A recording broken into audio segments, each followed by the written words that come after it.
Hi, good morning once more. It is now almost 9 a.m. on November 21st. I'm Tom Kaczynski, and this is the second show I'm doing today because I wanted to talk about some books I read. It's a little bit different feature, just some things I've been learning, and it's an encouragement to you all. Take some time and read, and I know it's hard. I know that we are used to consuming information very quickly. I mean, you should listen to the speed at which I listen to podcasts, and frankly, most of the more interesting information on the internet at this point is in podcast format or audio format or sometimes video.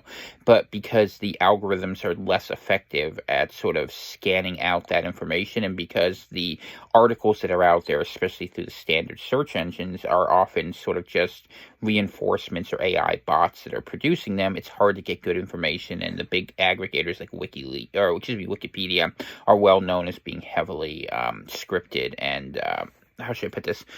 Censored to favor a certain point of view. So, just a quick reminder, the Venmo CVCPRV if you want to support the program. I'm trying to do this a little more because why not, right? You guys like it, and I have some time off this week, so I can actually get some things done. And if you are someone who does a show and you want me to come on, let me know. Not because I expect anything for it. I just want to come on and chat because I got time to kill, and it's interesting. I learn things. When I'm talking, I generally don't learn things, and I haven't been talking much, so I've had time to learn, which is good because otherwise you get in a reactive mindset. So we're going to do two features today on today's show. Number one, I'm going to cover the books I've read recently. And number two, I'm going to go through a stack of books that may help you understand the relationships between man, machines, sort of the deep psychology of information technology. And by no means is this a complete list. This isn't even a complete list of my own books on the subject. But there's some books to get you started. And I know some of you have asked me these questions. But first, I want to go through the ones I've read most recently. And I've got a stack here of four that I've read, one that I'm working through. So, and that I hope to get through today, but I want to show them to you so you can see what I'm reading. We got Destiny Disrupted. This is a history of the world through Islamic eyes by Tamim Ansari. I chose this book to give myself deeper background on the issues that have emerged in the Muslim world since the beginning of that period in the 7th century AD, and the struggles they've had. Because it's kind of true, if you look at the world, there are multiple civilizations, right? I'm oversimplifying massively, but if you want to think of it, there's kind of a Western bloc, a Middle Eastern bloc, a South Asian bloc, and an Eastern bloc. And there's usually one dominant civilization in each of those. And world history is sort of the struggle between them.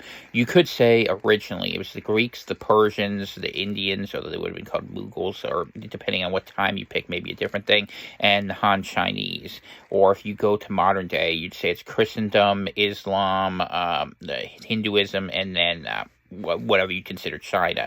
I mean, China's got its own sort of issues, but I wouldn't call them Confucian. Well, actually, Confucian's not a bad title. We'll leave it that way. Huntington might be rolling over his grave over that. But I was interested in reading about this because the Islamic world looks at things differently than we do. We look from, I should say that Islam as a religion is concerned about building a social community to serve the interest of God. That's how they would define themselves. Christianity as a religion is concerned about individual salvation through adherence to the precepts of God. And you can start to see the difference real quickly here. One is an individual religion that's caught up in the realm of ideas and wants to escape this world, which is largely what Christians do. Heaven is not of this. We are not in the Father's kingdom. Christians believe that. I very much believe that. Whereas Islam looks at this differently. It's like, how do we build a society on earth that represents all of our people? And our people are all those who share the faith. And this is an important and interesting difference, because if you want to understand why people in the Arab Street are so pissed off about Gaza, beyond the sort of simple explanation, you have to understand that they see this as the persecution of their co-religionists, and that this anger that overwhelmingly manifests in the poor community, like in America, honestly, poor people tend to be more religious, it's just true, is a festering force that frankly has a lot of validity. And it's interesting looking with the maturity of someone who maybe in my 20s I would have been more excited to fight them. But in doing a deep study of Judaism compared to Islam, I would say that Christians could better interface with Muslims and have a meaningful conversation with respect and dignity than they could with Jews. And even if you look at like what Judaism posits as God, I mean, the God of Judaism is not necessarily exactly the same as the Father. A lot of reading has drawn me to that conclusion. If you start reading things like the Zohar and you go deep into the Kabbalistic views of it, different natures of God that they look at, it's almost pseudo-Hindu, and maybe that's why you have that sort of weird, let's say, resonance between the Indians and the Israelis. But Destiny Disrupted. I think Tamma Mansouri wrote it in about 2008, 2009, something like that. And it's interesting because it does show that the world looks very differently. And from Islam's view, they were the center of the world, that there were these barbarians running around in Europe, and then somehow they took over them, and then they were taking advantage of them, and they couldn't understand how, because they weren't occupying the countries always, but it was the role of money and economics, and eventually the desire to regain their presence. And like, you look at this from a Muslim perspective, and they say, okay, well, we kicked the Soviets out of Afghanistan, we picked the Americans out, and they see themselves as winning this battle, and they look at it as a generational battle, especially because a lot of those people live in poverty and they're not caught up in the technology day-to-day advancement. Western understanding of time is very compressed compared to the way other parts of the world and compared to the way history flows.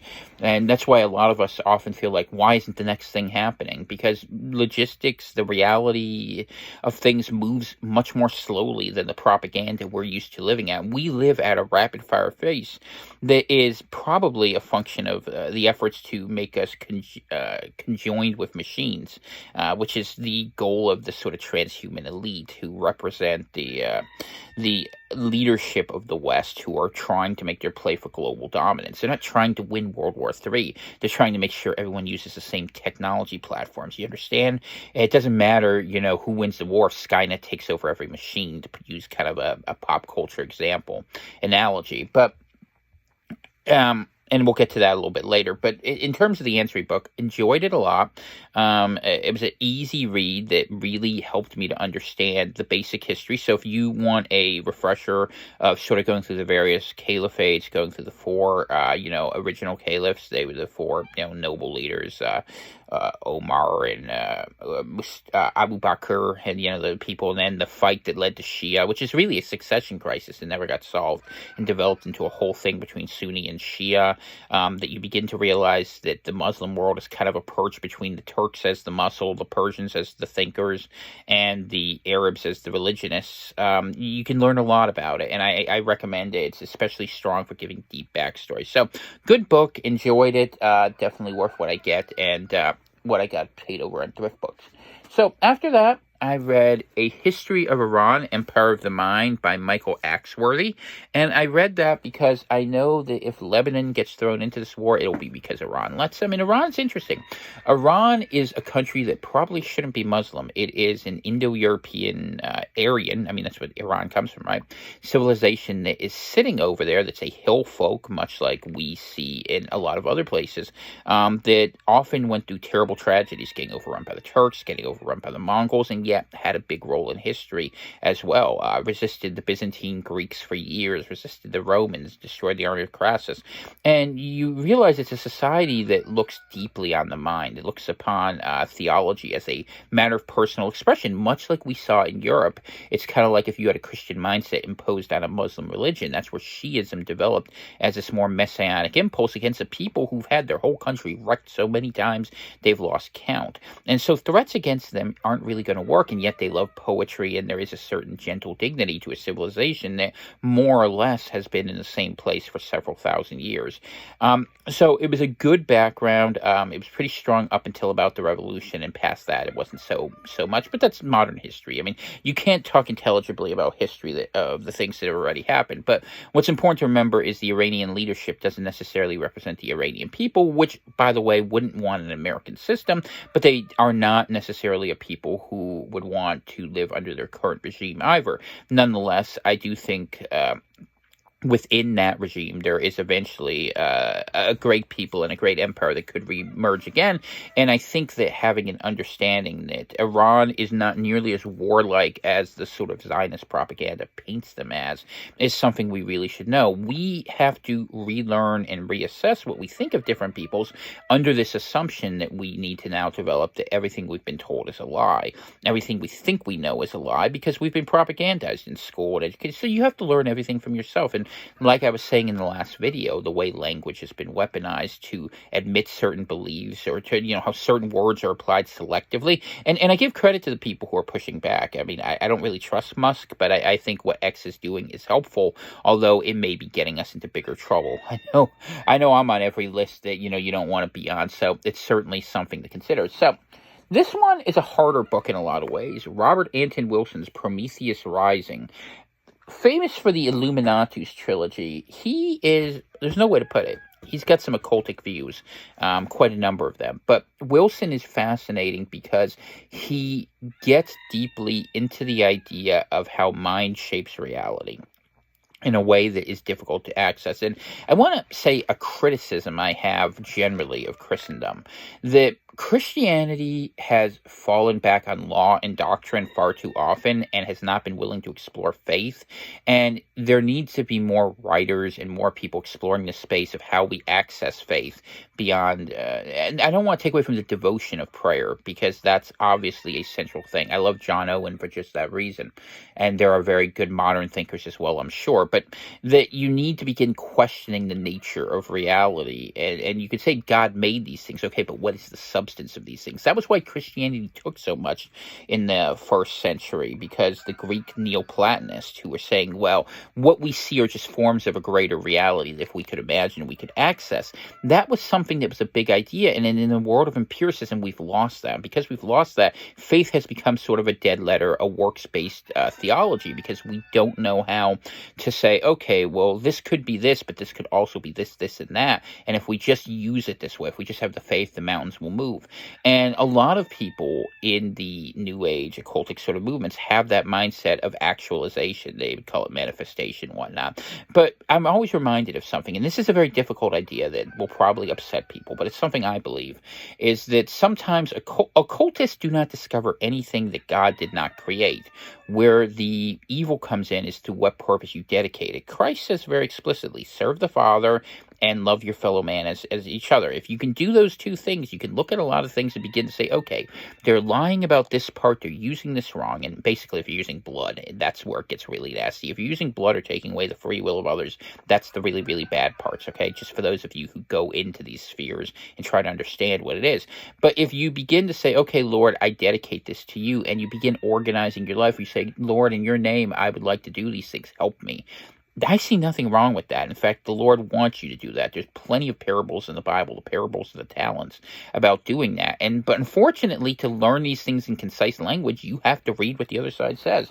And Prometheus Rising, Prometheus being the famous person who was chained to a rock, is a story about how you begin doing that with a series of different exercises that encourage you to look at things from different points of view.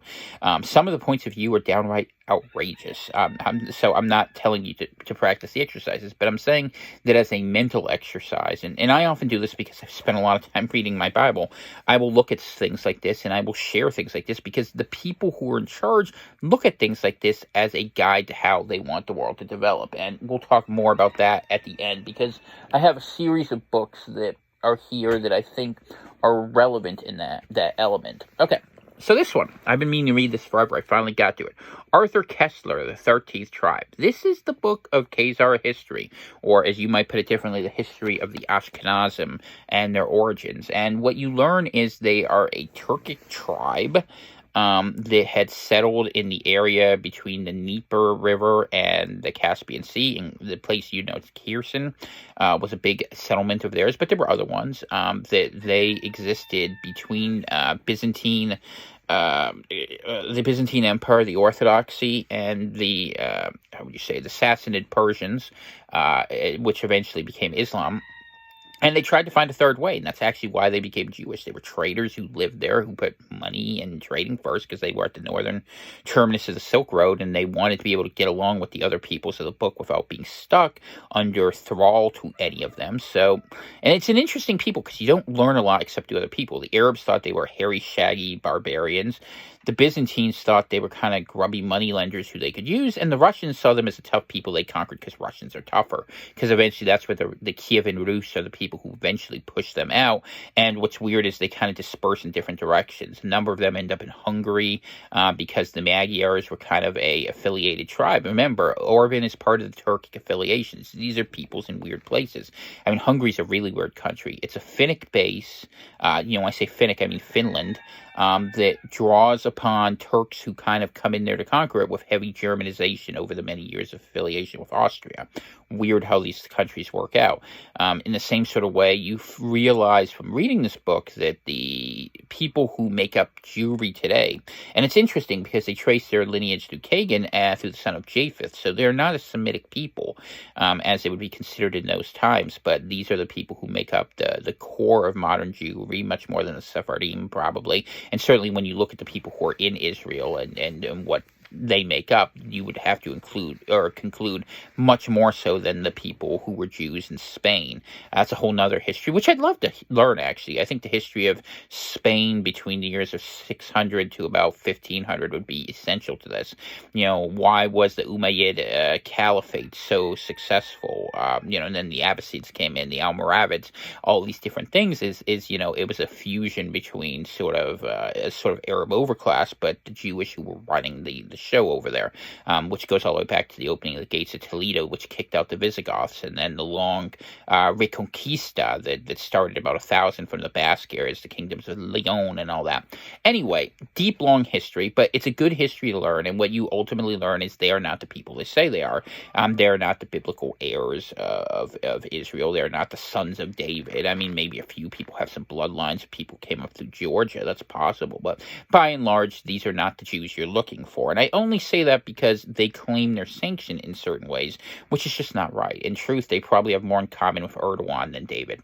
And that's the reality of it. And ultimately, as you watch who goes where on the map, don't be surprised if they don't end up back in Ukraine at some point. And their anger against Ukraine, it's interesting. You learn the story of Bogdan Shumaniki, the long punishments. That's one of the things the Europeans and tribal folk, they keep their grudges over generations. It's part of their history. I mean, it's one of the best things about America is we kind of let our grudges go, and we're losing that, which maybe that's a natural process, but it's a sad process because you can't solve something that's that historically ugly. And I say that as a Pole who doesn't like Turks, so, I mean, and they're fine. It is what it is. We all have to get over it. That's why, Christ said, you're neither Greek nor Jew. He knew that a new fusion was needed, and faith makes a new people. I mean, the places that have been successful have often embraced that policy. But I do recommend the Kessler book. It's an easy read. It's a quick read. It's and it will give you some background, but it will leave you with more questions than answers in a lot of ways because there's just a lot that's not known. But by the 13th century, they were kind of off the map, and they certainly had lost the ability to impose their own power by about the 11th century when the Russians started coming down. And the Russians, if you really want to work it right, are sort of a Slavic population that was conquered by Vikings. You start to realize when you study this, the Vikings were all over the place, and it's a great civilization that, is at the root of it, and frankly, is really what defines the West on both sides. It's this combination of sort of Greek logic, Germanic stock, and these Norse invaders that came in. And we don't really know the history of the steppe that well. I mean, you read about things like Mongols and Huns and all that, but who are these people really? We have a vision of Genghis Khan that looks sort of like a guy who'd serve you Chinese food with an arrow, but that's probably not really that accurate. Maybe that's where what they call it, Tartaria maybe was a place on Earth, and we'd have to find it. But the next book I'm reading, and I'm enjoying the book, but it's not a topic I like getting into. I am reading John Freely's The Lost Messiah, the astonishing story of Sabbatai Savi, whose messianic movement emerged from the mysticism of the Kabbalah. If you want to understand Shabbat, if you want to understand the sort of secret movements, think of Kushner, who run the world, these are the types of books you have to read. You have to understand the deep origins of ideas, of thinkers who are looking for certain forms of hidden mysticism. And that's why I'm reading it. And he's got a crazy story. I've read about a third of the book. I mean, it's an interesting story about a guy who gets kicked out of a bunch of countries, who doesn't fit the view of a rabbi at all. He marries a literal whore. I'm not saying that to be mean. That's what she was known as. He was looking for it as the fulfillment of a prophecy. It's kind of a crazy story. I'm curious to see how it ends, and I'm going to be reading the Shloim books about the details of it. So more on that in the future. But I did enjoy that. So that's what I've been reading, and I don't know. I mean, the stack is huge. I don't know what I'm going to read next. I mean, we made a decision a little while back that when we go down to Argentina or wherever we end up, we're going to get a container. And that meant I could bring my library with me. And I look forward to a day where I don't rely on technology, and where maybe, technology is not something you can trust anyway or want to be a part of. I think that's a good thing to plan for. And so having a set of books to study and learn and to write things, because once I end up not being an American citizen, or I should say once I have citizenship in another country, which in my own mind is about 3 years from now, then I'll write some pretty scathing things about what's happening here. Nothing false, and I'm not attacking any individual. It's just that it's a broken system. But there are things you can't say here because you get punished for telling the truth. I've lived that too many times, and for the moment, I'm going to be quiet, and maybe I'll write some nice books. I've been telling Dana I'm going to write a book, what I've learned from my hens, maybe. I think that would be a nice one, because I'm actually a nice guy, but I can't overlook things that are true. All right, so we're running a little late here, 21 minutes, but we're going to go to 30 minutes because I want to share a little bit more with you. CVC PRV, just a reminder, is the Venmo. If you like this, you can help me out, get me a couple books. Send me a Thrift Books gift card, actually. I would go to good use. So some of you have asked, and you know who you are, how you understand what we talked about in the previous episode about the use of the English language, how computers go through, the sort of logic of how reality is a manufactured consent. Use Noam Chomsky's term. His politics are horrible, but, the idea of how he looked at language is right. That language, a question is language a form of structuralism, or is language a form of psychology leading the brain in a certain direction? And it turns out language ends up being kind of both, but it's also a form of coding. AI development is showing that language is what's leading computers to new thoughts, because it's allowing you to restructure things in different ways and to recategorize. Syntax is a change of meaning, right? So if you begin to understand these things, as you change how you use language, or you change to a post-linguistic state, which is why some people experiment with different things like psychedelics, you begin to realize that redefining the meaning of things is the ultimate power we have, and it changes the whole nature of the universe, or perspective of things. You can't change the world around you. You can change yourself, and if you change how you see it, if you become a kaleidoscope, maybe the world isn't so ugly. And I'm oversimplifying, but once you get on the inside of this, you can begin working through bigger issues. But the thing I want to tell you is the deep state, intelligence agencies, all these things, the deep psychology of it is that they're trying to figure out how to lock you into a box of thinking so that they can control you indefinitely. And Orwell wrote about that. Huxley wrote about that. All sorts of these people wrote about it, and they wrote about it approvingly so few people can be on the outside. I'm on the outside. Although I'm a dissident, they hate me. I'm an elite. I know that. And I know that because I went to their schools. And they let me talk because I have ideas sometimes that are found useful, and that's the truth of it, although I have to trundle along in poverty because of it, but that's fine. The wealth I seek is not in this kingdom, it's in the kingdom of the Lord, and it's what I recommend to you. And always remember that as you look at things. You can look at things that don't agree with your view, but remember and ask the Lord for guidance. I think that's important. Some people can't do it, and if that's you, by the way, if you can't look at things like that, that's fine. There are a lot of people who need their information in a certain format. Be honest with yourself. That's all you can do, and what I'm talking about is not for everybody, but I think it might be for you. So I have some books. I'm just mentioning them. I haven't read them yet, not all of them. I'm familiar with the topics of them, but I want to show you some fun books. Frogs into Princes, Neurolinguistic Programming. This is how, when people and machines look at you, like those cameras, you move your eye like this when you're going to lie. You blink. There's all these things. You have all these little tells. The psychologists figured this out, and they figured out when you put language together with them, you end up with what is called, I'm only going to grab the first book because I don't want to reach that far, The Structure of Magic. Spelling. heart of words, sentences, all these things. And there's people who do much more developed videos on this, but you need to understand both language and not only how you use language, but how your body language and your facial features really tell the whole story, because that will be used against you. I want to thank my friend Ben for turning me on to that. But the people who want to do that, which look at the other way, were trying to find other ways. So they use things like B.F. Skinner, not necessarily the most exciting book, but if you want to see where people who thought like Pavlov went forward, look at Skinner. He will tell you basic psychology of behaviorism, which is that you can train people. And that's what they do by making you do things over and over again. That's why money leads you into repetitive economic activities. And even now, you get led the same way by dopamine hits by stimuli on little screens like this. Like if I go ding, ding, ding, ding, it will cause a reaction. And they know how to do that in a lot of different ways. Marvin Minsky, a guy you might want to know, Society of the Mind. This guy was at the heart of developing these things, informational theories of how the mind will work, emotions, figuring out ways to code behaviors that don't seem necessarily simple, like intuition. Haven't read it yet, but I am looking forward to it because this guy was at the heart of a lot of these developments. He was at MIT developing a lot of these ideas at the very beginning. And a lot of these ideas came out of the Mad Men set of the 50s and 60s. They, the crazy druggies got involved later and they took it to the next level. But realistically, these were hard guys in suits that you were thinking about, something like out of Operation Blue Book. So, but interesting thing to look at. Aldous Huxley, The Doors of Perception and Heaven and Hell. If you want to know why the guy in charge of Brave New World talked about pharmacology so much and the idea of soma in Brave New World, you need to understand that's how they were looking to shape where people went. And a lot of people went down that road, some more interestingly than others. We'll get to those in the end, because I will eventually talk about some people who, if you want to understand that, will be useful. But I do want to share two other books here. We'll look at here. John von Neumann, The Computer and the Brain, and I would also include Licklider, who I don't have because it's just a 9-page article. You can go find it at PDF Drive if you want.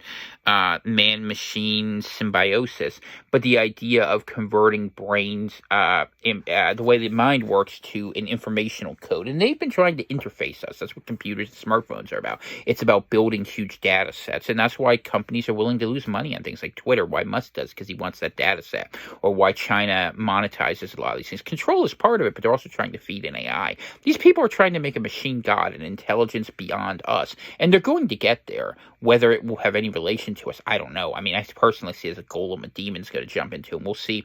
God will come down because it's like the days of Noah in every sense of the word. But another guy you need to know, Programming the Human Biocomputer, John C. Lilly, MD, they were figuring this out. And if you go into all the details here, I'll just read the back of this, a little bit of it. Each of us resides within a biochemical robot, a computer. We are programmed. Some programs, especially those needed for survival, are hardwired and present at birth. It sounds like something out of Adler, and I give credit to Wilson in Prometheus Rising for going through this. You go through this oral stage, you seek out your mother, the anal stage, you don't want to get beat.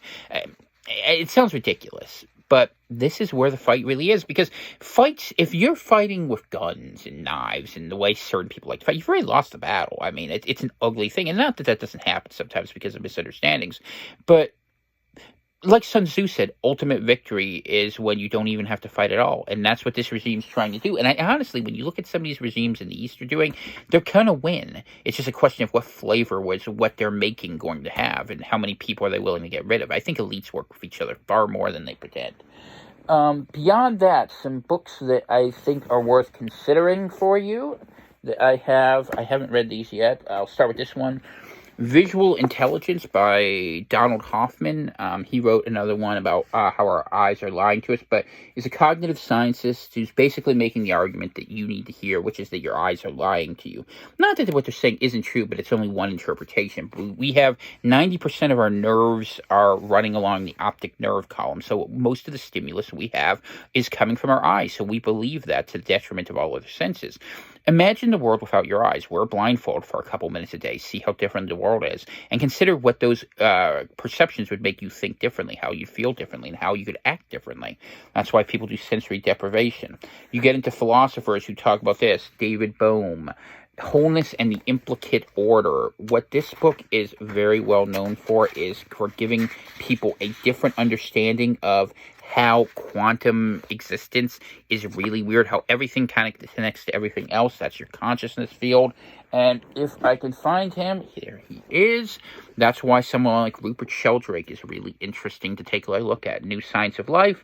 Basically, think of a cloud. You can access everything in your ancestral memory. It's called eidetics, if you don't know the fancy word. Epigenetics is another example of it. Okay? So, you want to get some weird stuff? This guy is one of the ones you can take a look at. It's always fun. Terrence McKenna's fun, too.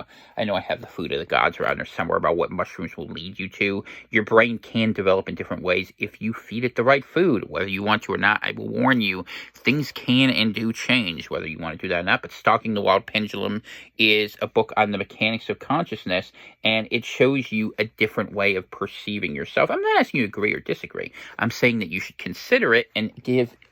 This idea that you are a fixed entity is different. A lot of people ask me how to reconcile these sort of things with views, different things. I am a fan of Rudolf Steiner, I'll admit it, An Outline of Esoteric Science. He came out of the Theosophists, and I think he tried very hard to reconcile his Christian worldview. I think Carl Gustav Jung did the same thing, whereas Freud went the other direction. And I'm not going to pretend these are not dangerous roads to go down. I'm not going to say they're going to make salvation easier, although it's interesting. Does salvation happen because of the life you lived when you died, a measuring of your works, or does it when you pursue your faith most vigorously in this world by trying to understand what God has given you and to be the best citizen of the kingdom of heaven you can be? I don't have an answer for you for that question, but I do think it's an important question to ask. And so those are some books I would recommend. Let's see if there's any more I threw on the floor here that I didn't pick up. No, I think that's all for now, and that will give you a foundation of different things to take a look at. And I'm working through some I have. I have a book coming on the history of the Turkic peoples. I have a stack over here. We got the Canaanites, the Hittites. Because if you go back far enough, you can begin to find answers to questions that are often very weird and very arbitrary, but then they become codified and understanding the difference. But always seek to understand yourself, and you don't need any book to do that. Just be willing to ask questions and be honest with yourself. And I had a very good friend once upon a time, long, long ago, told me at 20 years old, you'd have all the answers and none of the questions. And at 60, you'd have all the answers, or all the questions and none of the answers. And I think he was right about that. And I think you should keep asking questions. I certainly will here. So just want to say thank you. Ran a little long here, but I wanted to get you up to date some things. And, if you have questions, you can ask me too. Although I'd rather with some of this stuff, if it's just general stuff, I'll answer here. But otherwise, Telegram at Tom Kaczynski. The Venmo CVC PRV, P.O. Box 343, Eagle Lake 04739. Father, as a last prayer, I would say, you always say if we pray for wisdom, you will lead us. I just ask for your guidance in all things.